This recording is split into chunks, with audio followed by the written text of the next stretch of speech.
கௌதம புத்தர் விஷம் கொடுக்கப்பட்டதால் இறந்தார். அவரது உணவில் விஷம் கலக்கப்பட்டிருந்தது. இதனை அவர் சாப்பிட்ட பிறகு உணர்ந்தார். அவர், நீங்கள் எனக்கு அருமையான உணவை கொடுத்தீர்கள், நான் அதை சாப்பிட்டு விட்டேன். ஆனால் என் சீடர்களால் இந்த உணவை ஜீரணிக்க முடியும் என்று எனக்கு தோன்றவில்லை.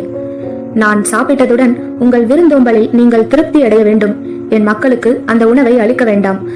அவர் இன்னமும் உயிர் பிரியாமல் இருந்தார். ஆனால் உடல்நிலை சரியில்லாமல் கிடந்தார். சீடர்கள் கூடினர். இப்படி ஒரு எதிர்பாராத முடிவு ஏற்பட்டதால் சில வழிகாட்டுதல்களை வழங்கி இந்த இயக்கத்தை எவ்வாறு முன்னெடுத்துச் செல்வது என்பது குறித்து அவர் அவர்களுடன் பேச வேண்டியிருந்தது. அவரால் படுத்துக்கொண்டு பேச முடியவில்லை. அதனால் அவர் தலைக்கு ஆதரவாக ஒரு முட்டு கொடுத்து கொண்டு பேசினார். அந்த நிலைதான் கௌதமரின் மகாபரி நிர்வாணா என்று பொதுவாக அழைக்கப்படுகிறது. அந்த நிலை தோற்றம் புத்த மதத்தவர்களுக்கு மிகவும் புனிதமான நிலையாகும்.